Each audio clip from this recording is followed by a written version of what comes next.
All right, what's up, guys? Welcome to Podcastillo. I'm your host Raul with my boy, my brother right here, Jose. Thanks for having me. It's been a while. It's been a while, man. It's been a very long time since we sat and got to talk sports. I mean, obviously, we've talked on a personal level about sports, but it's just so many different things that are going on, and just by chance, our opinions are very contrasting on those subjects. So it's perfect that we get to sit down together and kind of discuss topic by topic, how it is that we feel, what do we think is going to happen in the future, and give reasons as to why. First of all, once again, thanks, bro. Thanks for coming by. Thank I you. wanna talk about the NBA season. Yes. Obviously, Warriors are the defending champions. They went ahead and I guess I would say finished their trilogy against the Cavaliers. They've made it to the finals, each of them, the last 3 years. It's gonna go and back. and the Warriors have won, 2 of those series, so 2 out of the 3. How do you feel about that? Do you think that's good for the sport that they've made it to 3 straight finals, or is that bad for the sport? I think that they're a team that everyone likes to watch. I mean, I like As far as the Warriors, yeah, the Warriors. I think they're more fun to watch probably than any other team right now. I like the Timberwolves. I mean, but of like the top tier teams, they're probably the best team to watch. They're the most talented team all around. Yeah, the whole Kevin Durant thing was like a little, like whatever. But they won. He's happy there. I don't think he's gonna be leaving anytime soon. Um, they're gonna be an issue to deal with for a long time because I think all their core guys are young and they're gonna do everything they can to keep them. And so they're set for a long time. so do you think that's good for the sport though, or is that bad for the sport? Because Um, I mean, at this point, like, let's be honest, is it even? I guess for the Eastern Conference, things are in the air, right? Because of the Kyrie situation.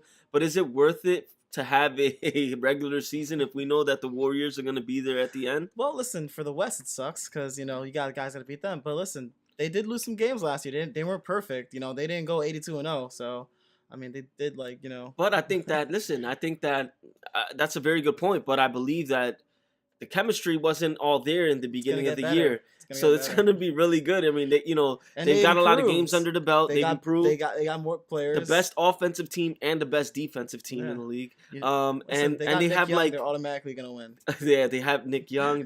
I think they've added people too, which is No, crazy. they have a really good team, and They got JaVale McGee, bro. So you No, already I know. don't think they signed him No, yet. no, they got him. They Yeah, got him? JaVale Okay, they got McGee. him? Yeah, so you already know, bro. They got the MVP. That's it. It sucks. My Lakers are probably not gonna make it out. I put up a video the other day because NBA on ESPN, I guess their team formulated a list as to what their projected standings would be this year, and the Lakers fell to number 13, and In the West, or in the West, yeah. So I was a bit kind of comedic. I was like being funny, and I called it a tragedy that they would treat the defending champions that way. And I was like, it's just a summer league, but who cares? We're the defending champions, and they think that we're gonna be ranked number 13. I think the Lakers are gonna have a surprising season. I think they have really good young talent. Playoffs, baby, playoffs. I think listen, that eighth seed, it's really up in the air because listen, like there's a top teams in the West Yeah, that that's it, like they're staying the there. tier. Yeah, it's And- tiered. yeah. It's tiered. And then you got the lower like kind of half, like that 7, 8 seed, like all the guys they're gonna be battling the whole season. Yeah, don't forget, the Jazz lost their best player, Gordon Hayward. He's Yeah. on the Eastern Conference, so that kind of frees up a spot there. Portland's not super strong. They got a good team, but they really just have two guys, Their backcourt, McCollum yep. and they can't do everything with them. Damian Lillard and what's know, his guy's name? yeah. C.J. McCollum. Yeah. Now, like in the East, is a different story. If the Lakers in the East, man, they'd be like number 4 or whatever. Number 3. The Eastern Conference is going to be interesting as well because the Nets. obviously the Nets, right? Your Nets, they got D'Angelo Russell from us. Yeah. Which in return I think was a good trade because the I Lakers think both got teams, Brooke. I think both teams won out on that. I think we both won on that. But with the Kyrie situation, him leaving the Cavaliers, that kind of has things in the air for at least a second in the Eastern Conference. I mean, I don't think it's gonna hurt them that much because Derrick Rose, I think don't- is a solid guy still. he is good, but he's not Kyrie's level, and I don't think they will have enough to get to the finals. Really? I don't think so. No, I don't agree with that, bro. I think Boston got even better. I think that they're gonna have their number this year. I think. I don't agree with that. I just think it just like from That's interesting. whatever's in the news, it just makes it seem like there's not a team chemistry there really. Like it's kind of hectic over there, and I don't know if it's coming from the front office or it's the players against each other. But I mean, so you think that if Kyrie leaves, they can't go back to the finals this year? I think it's gonna be really hard. I mean, they'll still probably be like the second. But you don't think that with Kyrie leaving, like whatever they get in return for him will help? I don't. It depends. Like what team's gonna give up what he's worth? I mean, I think that even in the Eastern Conference, I think the Celtics are right there, and I think they're great trade partners. I think that it all depends on if they would do it. Even though they're like 1 and 2, I think that because the Celtics they're not 100% sold on Isaiah Thomas, which is crazy.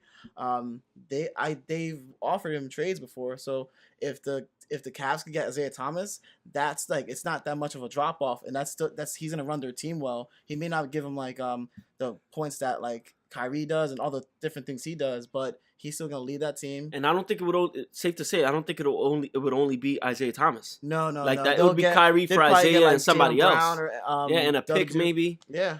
So I think it'd be a good. Listen, if they can get that from them, it makes it tough on the Celtics. So like we're literally, those are the guys who are gonna play in the conference finals, and we're gonna give them one of our best players. But I think it will work out really, really well though.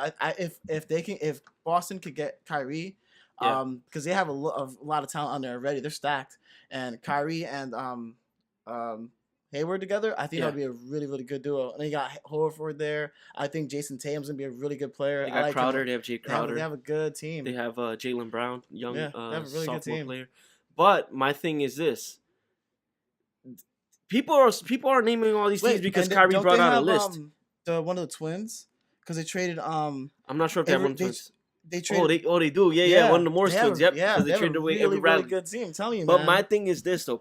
Listen. That sounds like a great plan, right? It sounds like a great plan for both teams. The Cavaliers would seem to get a package that would be, I guess, formidable when you're trading away an all-star player. The Celtics, on the other hand, will get that all-star player and maybe propel them to the next level. Now that sounds like a great story, but we know sometimes in sports, just like what happened with the Pacers, Paul George says, "Hey, I'm gonna be leaving next year. I'm gonna go to the Lakers." They say, "Okay, no problem. We're gonna put you in a situation that you may not want to be in." So they threw him straight to Oklahoma City just so that they didn't keep him in the Eastern Conference. Trade. Yeah, but that was to teach him a lesson, So now teach him a lesson, not getting nothing in return from. I get that. I get that, but I think that has nothing to do with. Are you serious? They threw him over with Russell Westbrook. They could have got a better. No. I think there's a lot behind it than that. Going to play with Russell Westbrook is like. Of course, it is a bad thing. I would say yes. He's a ball hog. I would say yes. Dude, no. I think there's a lot. I think there's a little bit behind that than just what you would see. The Pacers aren't going to make the playoffs this year. Most likely. Of course, that's not going to happen. They got Sabonis and Oladipo back for him, bro. They got nothing. But I think that there was... Listen, there was better trades out there, and they didn't take them. I get that, but I think that part of that was... To teach him a lesson. To ruin your franchise. To get nothing. So if you have this player... That's worth it. So if you have this player that openly says to the media... This is not school, bro. This is not like, this is not your parents. This is like a franchise that they have millions of dollars I get that, but give me a second. Now they're going to lose all these fans. I get that, but give me a second. If you have a player that says, listen, I'll go to the Lakers. I keep saying Lakers. I'll go to the Cavaliers or other spots that he said, you're not going to do him that favor because you broke an unwritten rule and you went to the media and you said that after next year, I'm not going to be here. What they did was they put him in a spot that he probably didn't want to be. They were handicapped because they knew that. I don't know. They knew that he was going to leave regardless. Yes. So the thing is, they were stupid. They should have traded him before the draft because they had really good offers out there. Dude, I heard that they had crazy offers out there for him, bro. The Lakers had an offer. No, I forget the one. Think about it right now. They could have swapped him for Kyrie. Even swapped. That would have been great. They messed up. They messed up. They should have. You know what? They should have knew off the bat that he wasn't coming back and not wait till you say something. And you know what? I think it's really crappy for players to do that because a lot of players do ask to get traded after drafts. So that's my thing. That's because they know that it's easier to trade because they listen. Like people love to make deals during draft time. They'll make those big bucks of deals and stuff. But that's why I want to bring it full circle. I get what you're saying. We disagree on that because I think that there was a little bit more behind that in them trading him to Oklahoma City Thunder. That's just my opinion. I get it that you may think that obviously it's a $1 billion business, right? But I think that there was a little bit of little personal jab there to send him to Oklahoma City Thunder. That's okay that you don't agree. Now listen, what do the Cleveland Cavaliers do if you're the owner? Kyrie doesn't have a no trade clause, so he tells you, I want to go to the Spurs, I want to go to the Timberwolves, I want to go to whatever other teams that he named, right? Are you Spurs, doing that for him? Are you Miami. doing that for him, or are you saying no? Either you're gonna stay here for 2 years, No, and and if you don't want to stay here, fine, we're gonna trade you. But don't. Who are you to tell me a list? I'm gonna trade you to wherever I want to. And think about it. If they trade him to Celtics, that's a great story, bro. It works out for both teams. But they're also talking about trading him to the Phoenix Suns, and if they do that, the Suns won't do it. They don't want to trade. The thing is, the Cavs want Booker, and apparently that's the only player. well, he's untouchable, dude. He scored 70 against the Celtics. Yeah, last he's year. like the next Kobe or something like that, I guess. Chill out. There's no other Kobe. But dude, Well, yeah, my look thing at his is stat line. He went he shot like 80 times. Stop. Has 70 my points. my thing is that I don't know. My I don't- opinion on I the don't league, think- I don't think it was to teach them a lesson. I just think that's weird. but my opinion on the league has changed so much in the last few months. Like I think that, and this may be like crazy. This may be crazy talk. I may sound like Eddie Bravo, right? But I think that the NBA as a whole needs to slow down a lot. I think they need to slow down. How do you slow down? I think that if the NBA continues to go as it's going now, maybe in 15 years, 20 years, I don't know if the NBA will be able to sustain and stick around. And I only say that because think about it. Players are making a lot more money now, right? And that's great. It's a players' league. It's probably the best league as that caters to players out of the four major sports. I mean, it probably definitely is. They have the So, best deal. They make the ratio, right? Yeah, the make ratio half of the what- profit. Yeah. But think about it. If Kyrie leaves the Cavaliers, which he wants to do, because he wants to have his own team or he wants to lead his own team, he's also leaving on the table somewheres in the area of $70 million, right? Yeah, that helps So, out the Cavs. But I'm saying like he would be able to sign a supermax deal, right? Which like John With Wall has signed with and only other them, players have though. signed. Exactly. I feel as though that players are making so much money that the money's not an issue to players anymore. Like 2 years ago, 3 years ago, $70 million. And it shouldn't be about money. But dude, I don't know though. I don't Why- know because they're you- throwing a lot of money at just random It players. shouldn't be. It That shouldn't. I think that they need to slow down, and those Yeah. contracts need to go lower instead of going higher. That's my opinion. mean, I that's feel like not- they're that's not making gonna way happen, too but- much. I just feel like if it doesn't Listen, slow down, it all started last year when the Lakers signed Timothy Mozgov for like. no, it started. I feel like that it was started the first. before that. That was the first No. big deal. That was last year. Didn't Conley sign a big year last year before that? He signed the biggest, but literally Mozgov was the first player to get signed. But and realistically, that was a huge. That but was, you know, it that's- was before that. It was when Reggie Jackson signed to the Pistons, and John Wall said, no. Reggie That Jackson's was making that was this much money. re-signing. That was different. No. He signed with them because remember he used to play for the the free agency. I'm talking about free agency. okay. The first big deal like that Yeah. was him. And then it all Then we started. signed Luol Deng, bro. 4 years, $72 million. There Oh you my go. god. You guys made some Terrible. horrible trades. Now look, you guys got Brook Lopez now. So I know that's the guy. That's the man. So all in all, we kind of disagree on the Paul George stuff, and that's okay. Like I said, and that's a little bit far fetched too because I totally understand your premise on that. It's a multi-million billion dollar industry. Why would you mess up? Listen, the Cavs But I don't feel have like to sometimes give in people to, are petty. I feel like sometimes executives can The be Ca- petty like, too. Look, the Cavs don't have to give in to Kyrie. They can literally say like, well, we're not going to trade you. So But it'd be you're stuck here. toxic for the team. Yeah, obviously, or they can trade him to whatever team they feel like. But the thing is, what's about trade? If they have a good relationship, then they can try to help him out. But they have to look out for their own benefit. So you have to get the best deal possible. So listen, and the thing is, it's not that much of a different situation than like with Paul George, except for the fact that Kyrie's signed for a couple of years. Yeah. So it's not like he's gonna be a free agent this year. It's different like that. Paul George is gonna be a free agent this year, Yeah. which is just. He's got 2 years left, Kyrie. That's what's different. Yeah, so literally the honestly they should have waited till like maybe the trade deadline to get something for Paul George. They did not have to trade him. They're just. I don't know. I don't I know don't know. what was happening. I cannot understand that trade. Like I saw it. That's why I have my They opinion on it. traded him 'cause for. They might as well trade him for a washing machine, dude. They got nothing, This dude's man. terrible. Not only that, I feel like even with Paul George, that Carmelo trade would have still been open. Yeah, And even that is better than Oladipo and Sabonis, bro. yeah. I don't Even know if, what the other dude you know what I is, mean? but yeah. You just go straight up with the Knicks and just do Carmelo for I Paul mean- George. and that might work. I don't know. I guess it's tricky because I'd say Carmelo's no this. trade clause. But I'd say like this with the whole Melo thing. The Knicks, they needed to trade. They needed to trade him like 4 years ago, probably.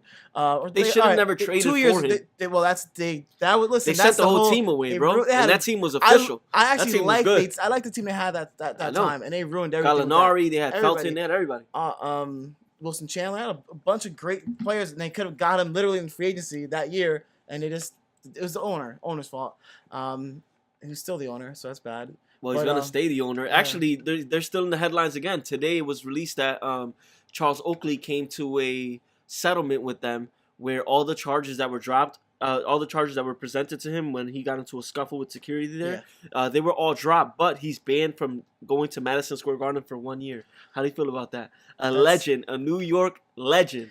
Banned from the stadium, from the most famous arena, right? Madison Square Garden, a place where this dude bled for that team. He sweat for that team. He put his life on the line for that team. And he's banned from there for... Come on, dude.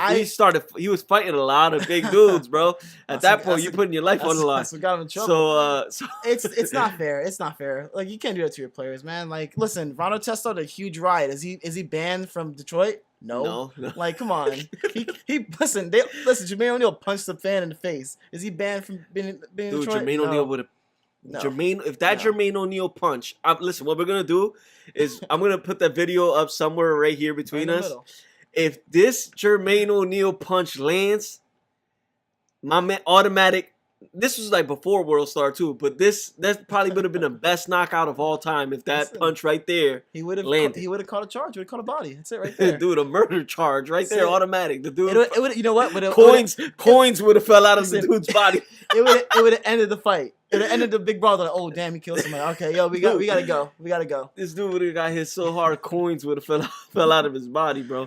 But he should not be banned, dude. That's not fair. I mean, I think eventually they're gonna cave in. I mean, New York Knicks always find a way to do something dumb, to be honest with you. So I'm not surprised about that. I feel like, you know what? Because listen, they're the Knicks. They have this huge name with them. They're just like the Knicks and the Lakers are like the two biggest teams. They're probably in Celtics. Yeah, even if they don't have a good team on the court, they're always gonna sell game tickets. You know, they're always gonna sell merch. You know?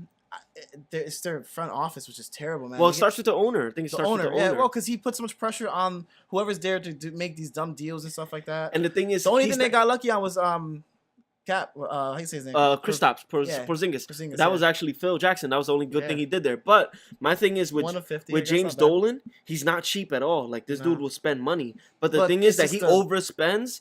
And then he gets rid of people. So for example, Phil Jackson, they're gonna pay Phil Jackson $60 million. Tim Hardaway Jr.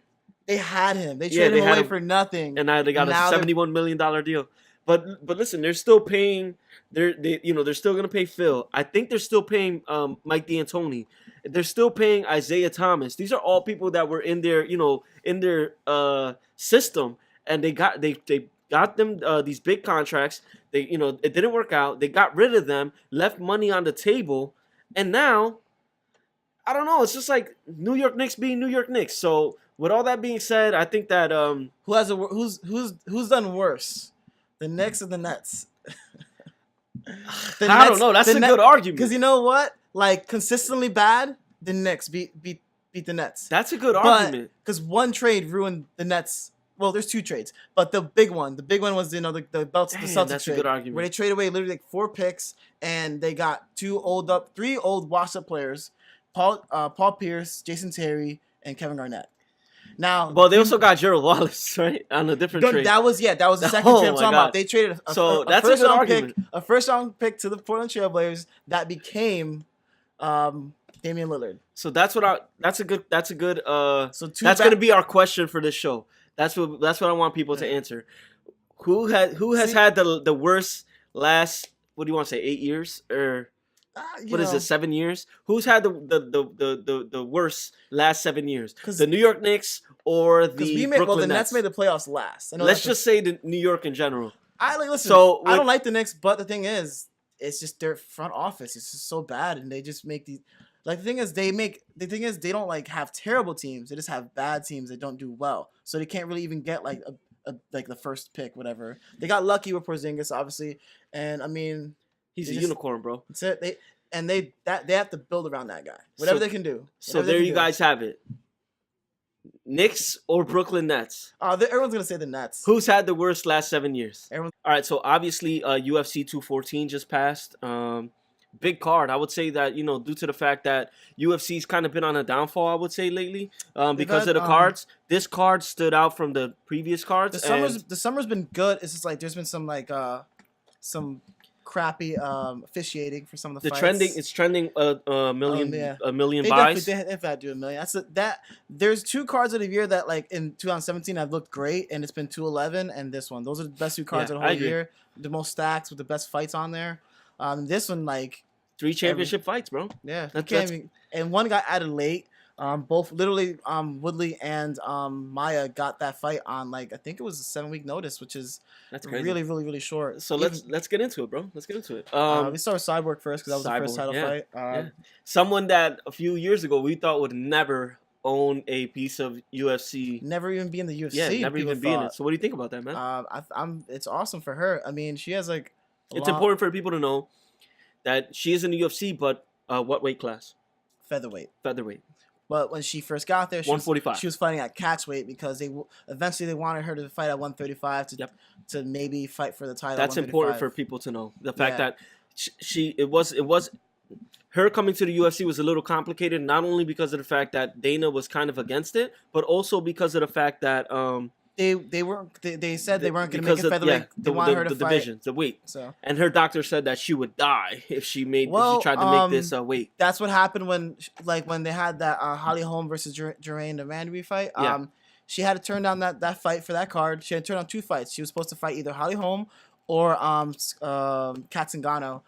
She turned them both down because she couldn't do it because she had just cut weight for I think she fought in October, and it was a really really tough weight cut. Like I saw a video, she had she was documenting it. Yeah, she was literally the day before, actually of the weight cut, she's crying. She was crying hysterically. She looked awful. Body probably in terrible shape. And you damage to her body. She looked in that when she was fighting at 140, she did not look good at the weigh-ins itself. But let's talk about the fight. What do you think about the fight? What do you think about her performance? The fight was awesome. Did it live up to the weight of Cyborg coming to the UFC? Did you feel satisfied by it?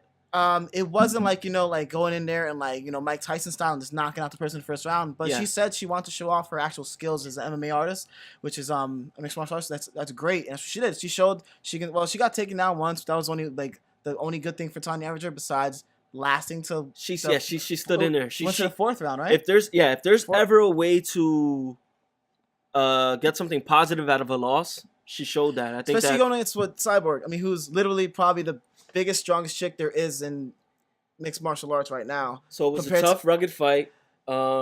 She showed she had patience. She showed that she can control the fight and do what she wants. That's what she did. And it ended in she hit her with a knee, and then she hit her with a right, and it put her down, and basically called a fight after that.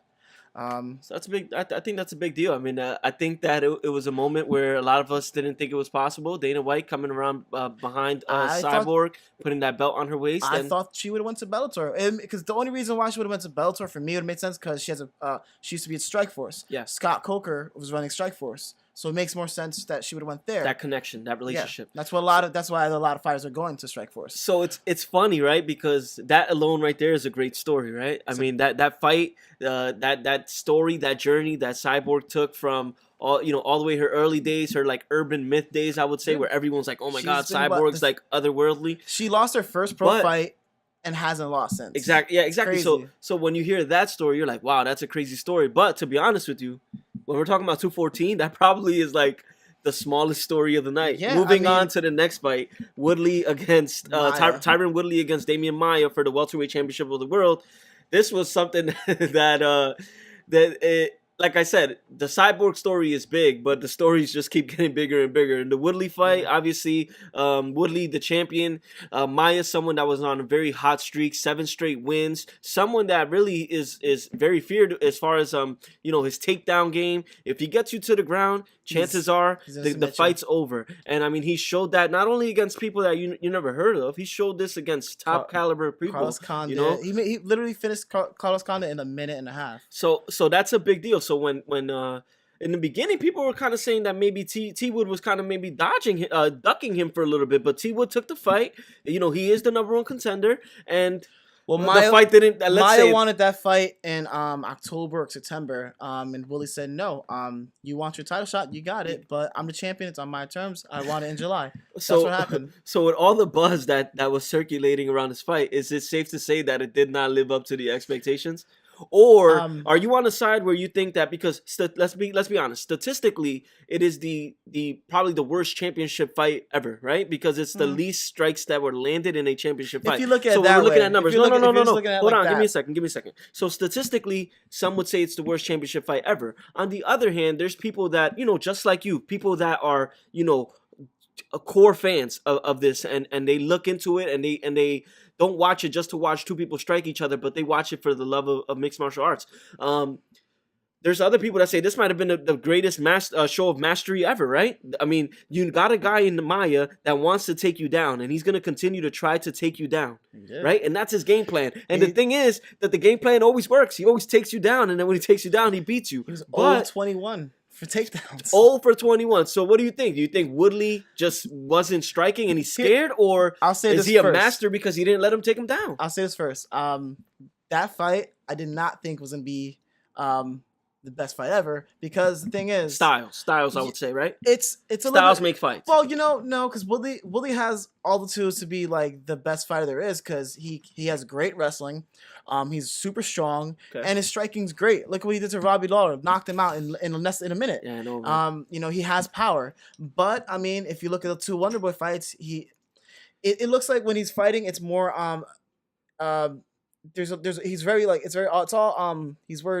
it's a game plan. It's always a game plan. Yeah. And he doesn't really he kind of likes to be a counter puncher, but then he doesn't really take the chance. But can you hold that against him? I mean, no, he's the champ. listen, you got to do what you got to do to win to remain champion. The thing is with MMA, I mean, if you want to beat me and you're trying to take me down, then you got to come take me down. I'm not going to go to you. Come take me down. MMA, people want it to be like a blood sport, and that they're just like they're out there standing in front of each other, beating the crap out of each other, punching, kicking each other, everything like that. So it's safe to say that you stand on that side that doesn't agree with that, right? No, you stand on the technical side that says it was a good fight because it was a masterful show. I was saying it during the fight. I was like, it wasn't the most. I didn't even say it was a boring fight. I was like, yo, like this is a good fight, because it was like.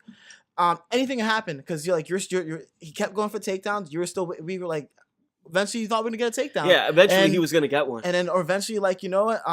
If Woodley could have caught him on like with a shot, like if Maya going down for a shot and it's like hit uppercut him or something like that, take advantage, but he never did. And it turns out he like tore his labrum in the fight, and that's why he couldn't throw his big overhand right. So yeah, big deal after the fight, right? Dana White, and we're gonna touch on this soon. And as far as his business practices, Dana White goes on a tirade. I want to say tirade. Tirade's like overreacting, but he went on a little rant and said that George St. Pierre, who from people that don't know, is kind of well known in the sport. He's a perennial welterweight champion in his time, alongside Anderson Silva and other fighters. He's someone that carried a torch for UFC when they weren't as popular, right? And he put in a lot of the legwork that gave others the opportunities today to be where they are. He's coming back out of retirement, and to be honest, before the fight, Dana White flat out stood in front of a camera and said, the winner of this fight is fighting GSP next. After the fight, he kind of threw Tyron under the bus and said, you know what? GSP's not fighting Tyron. He's actually going to fight Michael Bisping, the middleweight champion of the world. Yeah. So it's a big deal happened after that. Tyron Woodley called into Ariel Helwani's show. We're both huge fans, Ariel, right? Obviously, this guy's a genius at what he does, right? A master at what he does. Calls into the show. Did you? All right. Listen. I was watching the whole time. Do you remember? And this is for like my pop culture people right here. Do you remember when Ray J fought against Fabulous and called into the Breakfast Club after that? I don't, but I'm sure a lot of other people do. Dude, yeah. He called in there like he was Tupac, bro. That's all that I was thinking when I saw the interview of Tyron Woodley calling into Ariel Helwani, because even before Tyron said a word, he dropped a disclaimer and said, "Listen, guys, I want to tell you right now, I'm pissed off right now, and I'm gonna say some things, but I'm pissed." So right when he said that, you already knew that it was gonna be some good stuff. I got excited as I was like, so break down what he said to us. Break down what he said to Ariel. Well, he was pissed about pissed for a lot of reasons. Like, the one thing he wasn't pissed about was the GSP thing. Like he knew that in his head that he's like, listen, I knew that fight was not gonna happen. I knew that GSP doesn't want to fight me. I know that he wants to fight Bisping because that's the easier fight for him. Easier fight. Yep, I agree. It is and it isn't. I mean, he's fighting a bigger guy. But I don't know. We'll talk about that later. But he was really upset with Dana. He said, if Dana doesn't apologize to me, he doesn't publicly apologize to me, I'm gonna leak some stuff. Do you honestly think he has things that he could leak or no? I think all fighters do. I mean, they all do definitely, but they won't do it because they're scared. They are scared. Yeah. You know what? Listen, the thing, like, yo, it's a monopoly, dude. UFC's a monopoly, man. It's hard. It's hard to get out of a contract, bro. If you piss off the boss. So where do we go from here? I think they patched things up, right? Yeah, they're good. Yeah, because listen, Dana is no grudges held, right? No, he's still business. Bro, Dana's a kingpin, bro. It's a monopoly, dude. And we're gonna get into that. I'll say this though about Dana's comments. I didn't like them, but here's the thing. And I don't know if anyone who's a GSP fan watching this will probably get mad. GSP's not the most exciting fighter. He's pretty boring a little bit. Listen, that fight, GSP versus Woodley, would probably do bad because they probably both would try to do the same thing and they'll cancel each other out. That would have to be a co-main event. I don't think that headlines something. It wouldn't be fun. And like what Dana said about Michael Bisping, Bisping's a fighter. I mean, like not saying that Bisping's better than GSP or Woodley's better than GSP. It's the thing is like that I think that'd be another boring fight. I think right now Woodley's more focused on not losing the belt. It's not like he want I respect what he's doing, but I think it's like he doesn't want that's all he cares about. He wants to win. He wants to keep the belt and make money. He won't beat you at your own game. He's gonna beat you his way, whatever way it is. And what he's doing is beating people. And I don't necessarily disagree with that, bro. I think that if I was a champion, I kind of would carry myself the same way. Or you could be like Ronda. Ronda, like towards the end, like she wants to beat everybody at their own game, but she never developed better. Yeah, but we need to. The thing is that gets me upset with the sport is that there needs to be a line drawn there. You understand? You got people that have never fought in their life that are telling this guy, yo, why don't you run at him and run at him with your hands down, or you know what I mean, and go for a Superman punch. Dude. That's probably what they told CM Punk when he fought Mickey Gall. Anytime that you're in an octagon with another guy that's trained to kill, you gotta have technique, bro. You gotta have a game plan. You can't just go in there with your head down. You know what I mean, swinging for the fences, because you're gonna, dude, from one point to the next, you're gonna go from looking at this guy to eyes open and everything is dizzy, bro. You're gonna get put to sleep, dude. And that's what I hate. There's two sides right now in the MMA world. Core fans that understand the mastery of mixed martial arts, and then there's the guys that, the internet trolls that think that it's like it's a glorified version of Bloodsport, right? They want you to be in there, and they want it to be like old times in Rome, you know what I mean, where you fight to the death, and that's not how it is, Actually, mixed martial arts is one of the most respectful sports in the world. It probably is the most respectful sports in the world. That's what Tyron said on the interview. He's like, he's like, a mixed martial artist is someone who's supposed to be very like respectful and things like that. Like, he's like not like Conor McGregor, which whatever, it is what it is. But I mean, not every fighter is the same. Not everyone carries himself the same way. Some people are more laid back, more reserved. Some people are more outgoing, and they act however they want. So talking about someone that I guess is outgoing, right? Let's move into the main event of that card. I mean, it's a fight that we've been waiting for years, right? Got booked like 6 times. Anytime that John Jones and Daniel Cormier are gonna fight, you hold your breath until Bruce Buffer is in the middle of the octagon and he's calling their names, right? Because you never know what could happen. No. So let me just bring people back and let them know that Daniel Cormier, up until that night, was the light heavyweight champion of the world. And to be honest with you, I mean, he proved himself to be the champion. He beat Alexander Gustafsson. He beat Rumble. He beat Rumble Johnson two times, and he showed that he beat old Anderson Silva too. But he showed that he earned his keep as far as being the champion, right? No, he was John Jones. John Jones, on the other hand, is someone that has all the skill in the world, but can't get out of his own way. This lead up was very brutal. I would say it's part of the sport that I don't like either, where the build up to fights in the UFC, especially I guess since McGregor.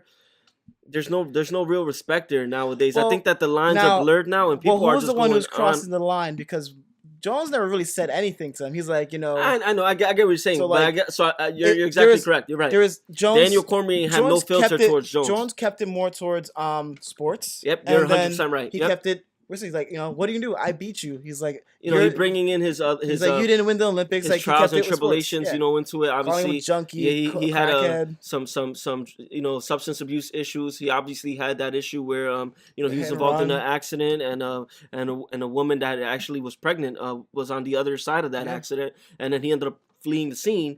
So you know, those things that were happening outside of the octagon that were keeping him from fighting. Daniel Cormier was kind of throwing that into his face, and meanwhile, John Jones kind of stood solid. He stood to his own foundation and said, "Okay, you're gonna say all these things. That's fine. I'm gonna beat you. I'm gonna take my championship belt back, and you're gonna cry. I know you're gonna cry." So here we go. Did he say it this time though? I think did he he say did. it recently? Or I think he said last time. No, I think he said he's gonna make him cry again. I think so. I think We're he gonna said it check. before But 200. listen, if I find it, it's gonna be right here. But anyway, Don't show we him get to the don't fight. Don't show him crying though. we get to the fight, right? I'm souped, bro. We're together. We're watching the fight. Yeah. I'm souped. First 2 rounds, man. Real close. It's a good fight, dude. Yeah. First round, Cormier- John Jones got the first round. Yeah. He was working the body a lot. Yeah. He looked pretty good. Cormier looked really Second good too. round though. toss up, I think, was his toss up. Cormier had the second round. He looked like he was getting even better, and he looked good in the first round too. And even as we're conversating through the fight, we're saying this is gonna go all 5. It's gonna be an ugly fight, but it's Yeah. gonna go all 5. So here we go, third round. What happens, dude? Dude, This is like a listen, world and shocker, dude. Cormier, it looked like Cormier was kind of running that round too. Yeah, this and is then- a world shocker. You know, We're in the middle of conversation, and this is actually, it's pretty funny because if you were on the Instagram Live, I was on Instagram Live, and we were just, you know, kicking Screaming. back, talking crazy, you know, just having a good time. And then out of nowhere, what lands? A left head kick to the left head kick. Which is important to note. John Jones predicted this years ago, right? That was one of the DC brought it holes up in his In game. that interview, DC brought it up. He's like, you know, like That's a hole in his game. He brought it up. He was like, you know, there's one thing I know I need to work on is I tend to dip to the right and I'm to defend susceptible. that left leg and kick. I'm left to head kick. Head kick. Yeah, because I think that's how Rumble hit him the one time. I think it was someone else too. I want to say it was Josh Barnett. Josh Barnett got him with the he dropped kick. him with that. So what happens? Third round. We're expecting this to be a 5-round fight. Yeah. But Jones was like Out of nowhere, Jones, the left Jones set head it up kick good, though. that shocked the world, dude. At that point, in the words of Brendan Shaw, Cormier gets hit with the kick and starts doing the concussion shuffle, falls into the octagon, and then after that, that's the beginning of the end. He gets hit with a few shots, goes to the ground. Yeah, and Jones went for the kill because he hit him with And that, and then like the he last backed him few up. hits were just He went to they were violent. This was not sports. This was No. not a sportsman-like hit. Those last few strikes, they had a lot of violence behind them. He was Free trying to shots finish at the his fight. face. Free Well, shots. well, And it's, all right, it's well, you're gonna say, oh, Johns was like being no. I'm not unprofessional? saying that. No, of course not. I'm just saying you could tell that he put a little extra on those last He few was shots. trying to that make got sure. him. Listen, he's trying to make sure that fight's ended. That's I how know, it happens but in there's all still MMA fights. I That's know. how it goes. I know, but there's still a little extra. Listen, I feel like there I'll was be honest, still a little I've extra. seen way worse. You probably not seen it. I've seen way worse calls than that. so- It should have been stopped probably like 3 punches before it. Yeah. But I said that too. I But thought that a few Big hits John were too much. McCarthy gave And if you're the champion, DC a chance. if you're the champion, you got to You go know, out. You know, it's better to stop it late if than it was, early. If it was a Mazagaki, he probably would have called it after the kick right away, probably. so huge deal, right? First time Cormier's ever been stopped. The end to, I would say, one of the best rivalries in the sport, for now at least, right? Because we don't know what's gonna happen next. So the fight's over. Jones is in the middle of the ring, in the middle of the octagon. On his You know, knees, a very emotional. humble moment where he's on his knees and he's very emotional. On the other hand, Cormier is a little shook. He doesn't know what's happening right now. Yeah, he was having a big issue when Um, they showed it on the overhead you camera. know, He doesn't was know where he's at. Obviously, he's concussed.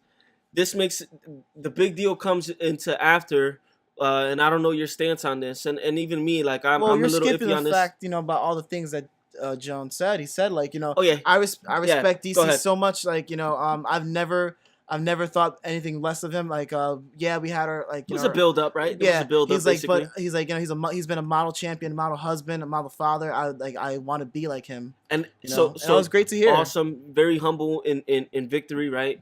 And he went over there. He gave him like a kiss on the cheek and stuff. But then controversy came though. Then the controversy came with Joe Rogan interviewing a Daniel Cormier who is at that point obviously not all there. I mean, I would say he's concussed at that point. I mean, he looked fine, but he said it. He's like, I don't even know what happened. And he starts crying, unfortunately, in the octagon. And I think that was kind of like a step back, not only for Cormier, but I guess Joe Rogan. And it's important to note that this is not a rule. This is not a rule that the UFC said, right? Or the commission said you cannot interview fighters after they've been knocked out. No, this is actually something that Joe Rogan himself has spearheaded, and he said, you know what, guys.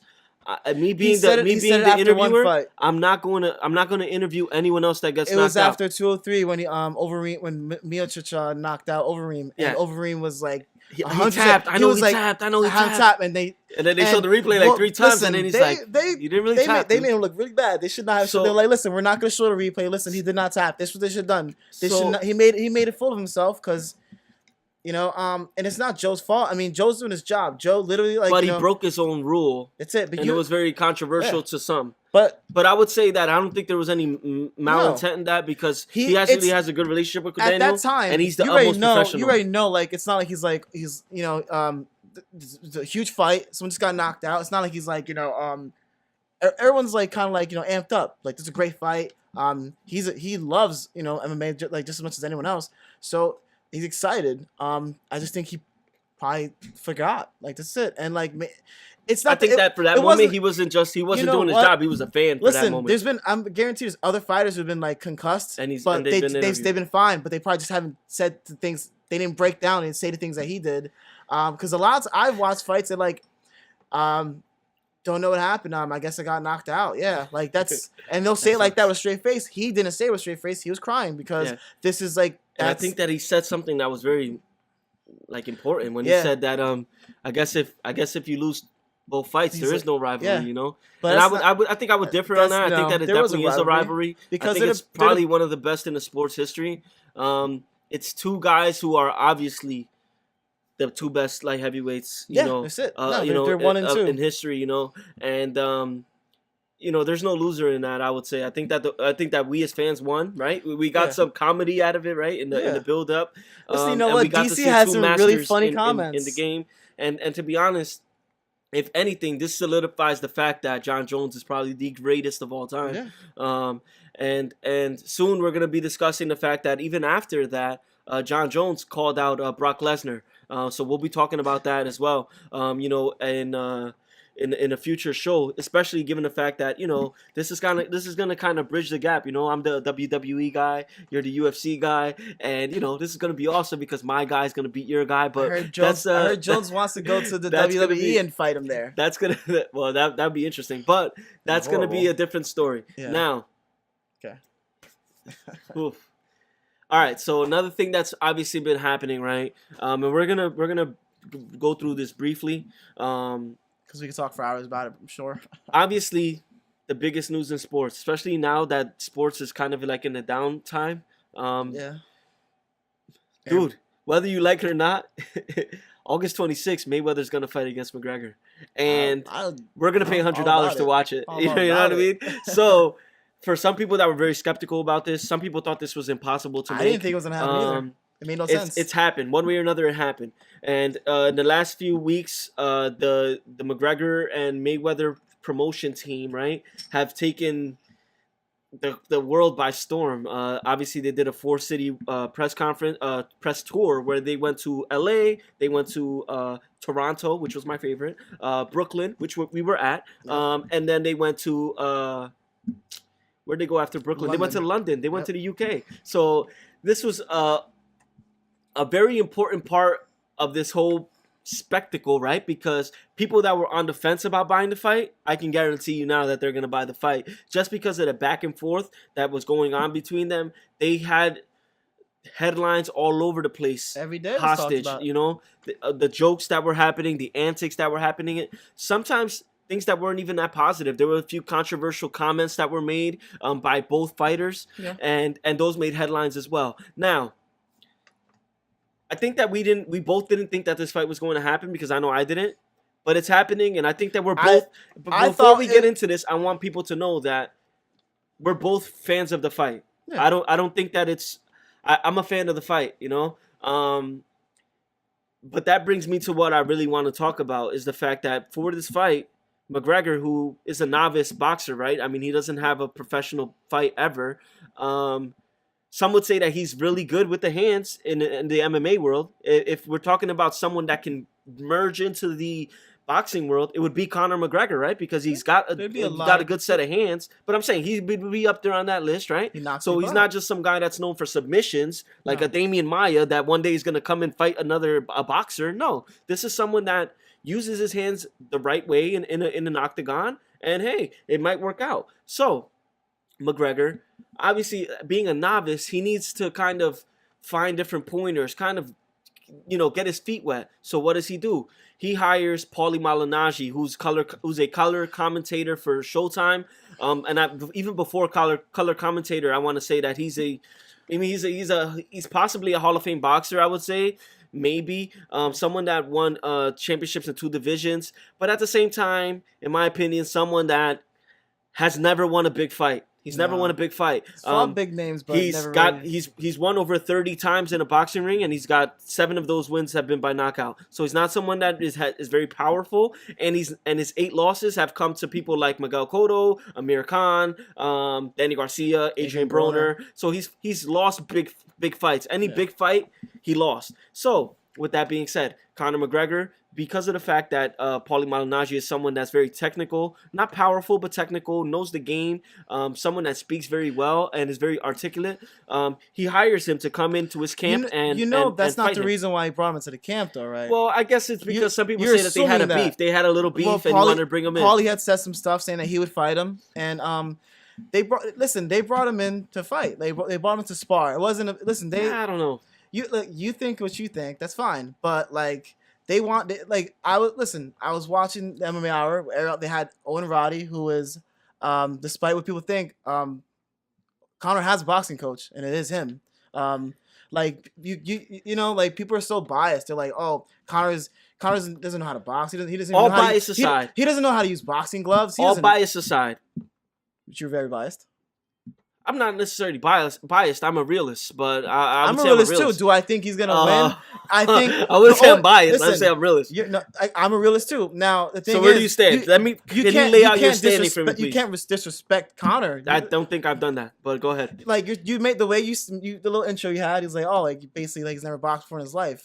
Now, I mean, those are facts. Those are facts. Someone that does not have a professional boxing fight in his life. But the thing is, I always tell these people who are just like boxing purists, MMA fighters, they do train in boxing. That is like probably the main thing they probably train the most. They do know what boxing gloves are, despite what people think. Okay, no, I think they spar in them. They don't spend their whole day in 4-ounce MMA gloves. Yeah, they and I think that's something that people should know. That's important. Yeah, and that's the issue. Like, that's the big issue. Like, but look, is he gonna win? I don't think so. Like, I want him to win. Why is that? Because I love MMA, and I don't like Mayweather. To be honest, I don't like Mayweather much. I always thought he was a very boring fighter. He's the best boxer of all time. There's no doubt about that. Basically, it would just be awesome to see this guy come in with a 0-0 record and knock him out. Okay, that's the only way Conor wins. Conor, if he goes to decision, there's no way in hell he's going to win that, obviously. I do think what's going to happen, I think Conor is probably going to win like about 2 rounds. And if he doesn't knock him out, it's just going to be a wash after that. So my standing on this match, and I don't know, I've thought about this from both sides of the fence, right? I would say. I've been on record to say that I was a big Conor McGregor fan at one point in time. And now you hate him. And unfortunately, just over time, I guess I would say his character, his persona, he's been the same person the whole time, though. Kind of upset me and bothered me to the point where I'm kind of I'm not so I don't really like him as much as I used to. I'm not a big fan of his as I used to, right? I don't hate him, So right? I so don't hate him. Hold on, so hold on, when hold on, was hold it on, though? hold on. But when was it though? I would probably say sometime around the second Nate fight.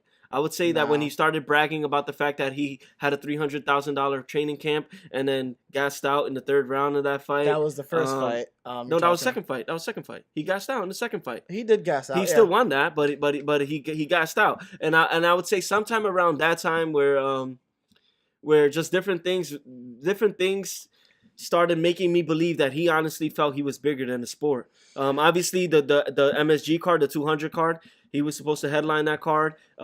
He was taken off of that card. That was even before the second Nate fight, right? Or was that? Yeah, right. That was UFC 200. Yeah. So he was obviously taken off of that card because he didn't want to do the promotional stuff. You're missing facts now. The reason why he didn't go to that press conference because he was training. He was taking he was taking that second fight very seriously. But everybody else trains and they go to that's true. They go to but you know what?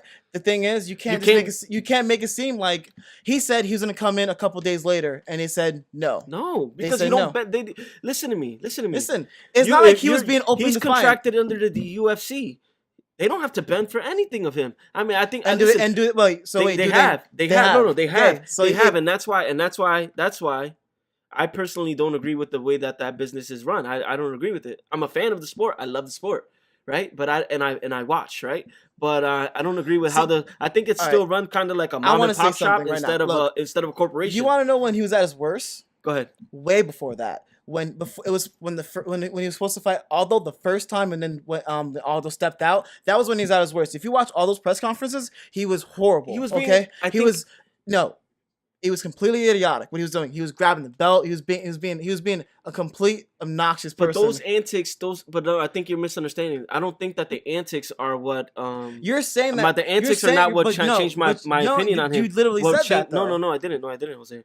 What changed my opinion on him was the fact that he became this person that was very braggadocious, somebody that thought they were bigger than the sport. Not the antics. I think it's disrespectful to the sport when you say I'm training with the best. I'm eating the best. I'm eating the best food in the world. So he's the only person to do that, though. No. Listen. You're singling him out, though. I'm singling him out because this is who we're talking about, and I'm saying that I used to be a fan, and then I just over time, the character, right? I grew out of love with the character, and now I'm standing at a point where I hate Mayweather, bro. I hate Mayweather. I despise Mayweather, right? I'm the person that watches boxing fights to see him lose because I want to see him there. First of all, everyone does that. He has fans. So everyone watches him to hopefully see him lose. When we're talking about this fight, I'm just a realist, and I hope that you understand where I'm coming from. I'm a realist. Am I not being realistic too? I want Mayweather to beat McGregor, and I know he's going to. Right? I don't even have to watch the fight. I know it's going to happen. Is it stupid of me to think that McGregor doesn't stand a chance? That's stupid, right? Because I'm not Max Kellerman. Max Kellerman said this guy's not gonna land a punch. I think that's stupid. Land a punch, bro. He's gonna land a kick. He's gonna land a head kick and knock him out. I think that watching boxing and watching the way that guys like Miguel Cotto or guys like Marcos Maidana, and they had that pressing style, and they used that against Floyd Mayweather. Where they kind of throw you against the ropes, not necessarily landing clean shots, right? We're not talking about landing clean shots, but the wear and tear of you having to have someone else's body like weighing on top of your body. Mayweather's human and he's older, so that's gonna take a toll on him. And I think that the fact that age is on the side of McGregor, the fact that roughhouse kind of mentality is on his side as well, I think that that's going to help him be successful. He's going to be the bigger, stronger fighter, but the thing is he's not going to be the better boxer. He doesn't stand a chance due to so many different things as far as I think that even angle-wise, I think he stands a good chance. I think that obviously Mayweather's never seen a fighter like him, right? No. These fights are very awkward. Is the first two rounds going to be very telling in the fight? Yeah. I think that if there's any point at the fight where McGregor could kind of finish that fight, Mayweather it's very early in the first two rounds because Mayweather tends to lose the earlier rounds and then it completely takes over. I don't think these are 2 rounds that he can just afford to lose or afford to just start slow. He can't get because touched. He could get caught. Touched, because if he gets caught in one of those exchanges, you never know. The kid's got power. Now, going full circle and talking about the fact that Paulie Malinaggi, before these pictures, right, that were released by the McGregor camp, I would say, because McGregor camp's the only people that were allowed in the facility. One showing Paulie Malinaggi on the ground with his feet up, another showing McGregor punching Malinaggi in the face, Malinaggi's face, obviously with headgear on, right, because they're sparring. Yeah. But his face is, I mean, it's telling. I mean, he's got injuries, right? No, he was marked up. And the reality is, Jose, that pictures, right? It's an old cliche. Pictures are worth 1,000 words, and these pictures were very telling. I mean, if you look at these pictures, you're like, wow, McGregor's beating Paulie up, man. His face looks terrible. There's another photo on the ground where he's on the ground. He got knocked down, right? This is a big deal. So, before this, it's important to know that Paulie has been utmost professional. When we're talking about ethics in boxing and in any type of sport, Paulie Malinaggi has stood to those ethics 100%. I think he did sign a disclaimer, where he cannot speak, right? He did sign an agreement where he can't speak about it. He couldn't. But he wasn't. Him and whoever he was with, they weren't allowed to video record anything or. But I think that he respected McGregor a lot in what he was saying. He didn't give away any information, right? He was very ethical. When people asked him about his power, he said, listen, he doesn't have oh my God power, but the kid's got some pop. Very professional.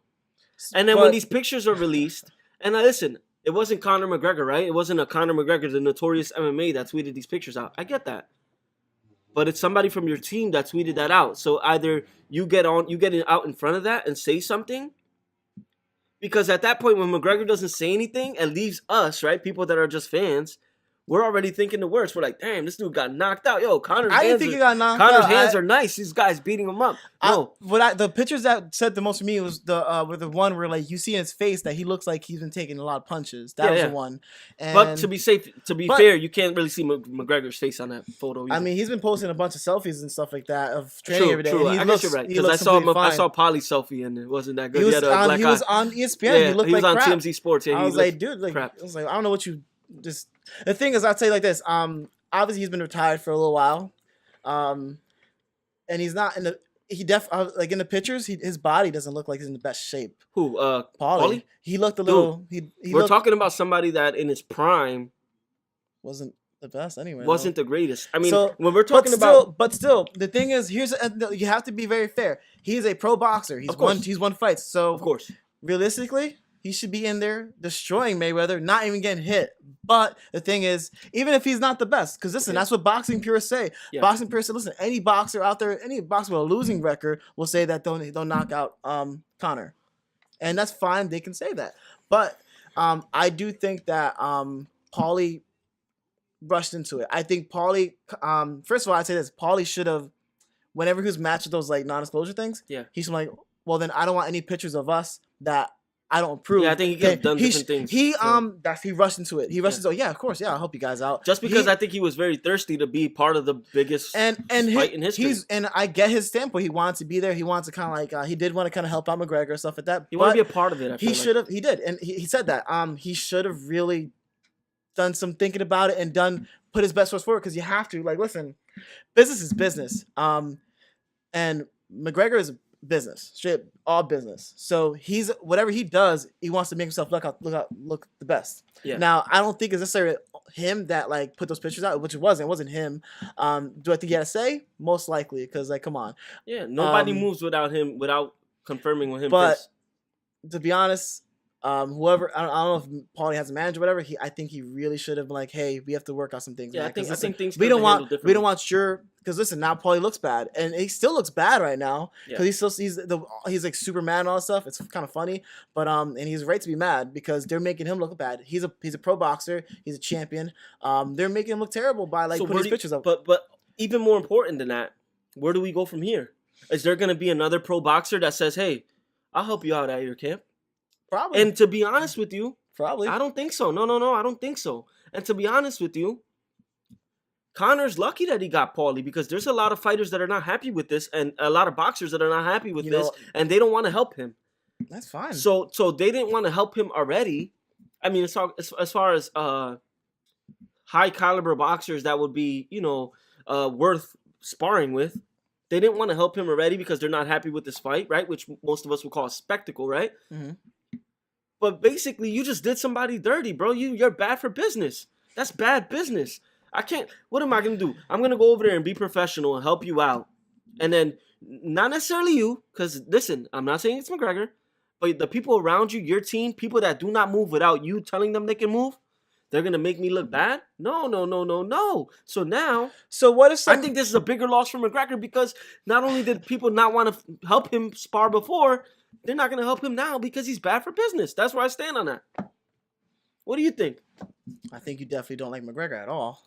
It's not about that, dude. Listen. You don't like it. It's fine. You don't have to like him. How do you feel about I that? like Do you McGregor. feel like people would help him now? Do you feel like people would help him now? Someone will help him. Yeah. Because you know what? They're gonna be smart. Like, oh well, I'm not gonna be stupid. Hey, I'm not gonna sign to do this unless I get to approve any picture you put out of us sparring. I also think that Conor needs to step up the level of people that he's sparring, but that's a different story. I mean, who's gonna get? I mean, I'd say one thing. What's his name? Lomachenko. He offered to help Conor. Oh, he did. He did. Oh, but, damn! He needs to take him up on that offer. Well, he's fighting tomorrow, but he needs to take him up on that offer ASAP it would be after fantastic. Sunday. But it just didn't work because he's in his training camp. He's been in his training camp, so it didn't work. That'd be great. It'd be good. I also would think somebody like Lemieux would be cool. I think that Lemieux, somebody like Terrence Crawford. People that are young, skillful, but also have styles that are a little awkward. His head coach Kavanaugh said that they've had leading up even before they even said Paulie was going to help out sparring. They had other boxers there in mind that they're going to win, but they want to kind of keep it in house. Conor singly wanted Paulie though, because he said he didn't like some of the comments he said about him. But Paulie was saying because he was on the Big Brown Breakdown, Brendan Schaub's podcast, he was saying that he wanted to kind of stir the pot just in case if he can maybe get that fight. Which I definitely think. Well, when the whole report saying that Conor got knocked out in practice. Yeah. Paulie himself said probably bogus. No, Paulie said himself, "There's no way that happened." And then the fighter that who was the fighter that said Van Deeren or something? Oh no, the fighter that said it was Jesse Vargas. Then the fighter he said and then Brandon Rios. He said he didn't even never met him. Never met him. He never been in the same room as him. So I think that this is just the beginning. I mean, we obviously could talk about this all day. Yeah. I think that this is just the beginning of different little news things that are going to be coming out soon, just to kind of build attention for the fight. Honestly, I honestly don't think it's that big of a deal for McGregor. Listen, you could think that. I just really think that they're going to go about it like, we lost Paulie. Not that big of a deal. Okay, no problem. For them, I think that that's like, whatever. That's fine. But I think it was really messed up for Paulie because he got made to look bad, and you know what? It's exploited. Good. He used the word exploied. They exploited that man. They did. They and legit. They had a plan from the beginning to do it. I think so. Listen, don't have conspiracy theories. So with all that said, dude, I want to thank you for coming on the show. Thank you for having me. This is gonna be just the beginning, dude. I think that we're just gonna have our own show, dude. It's something that we have to do. Yeah, of course. This is just probably the beginning of the McGregor Mayweather talk because this month's gonna be ridiculous. Listen, we got this week. We'll go next week. Something else will happen, and then we're gonna probably we're gonna stay in contact with everyone, obviously, because we're probably gonna have to do some type of maybe fight companion. I feel like that would be crazy. Maybe some video gets leaked out of their sparring, and you see McGregor get knocked down. Something's gonna happen where people are gonna be like, "Oh my god, I want to buy that fight." So we'll see what happens. But dude, thank you so much for coming on the show, man. I truly appreciate it, guys. The show's gonna be obviously on YouTube, right? For people that are more visual. For my audio guys that hit the gym or take long drives, it's also gonna be on iTunes, Google Play, SoundCloud. So check it out, man. I truly appreciate all the listeners. So much has happened since the last few shows that we did. So much. And I really think that we're headed in the right direction. Obviously, these things are really fun to do, and we get so much support from people. So thank you guys so much. We truly appreciate it, and we'll see you guys soon. Peace. See ya.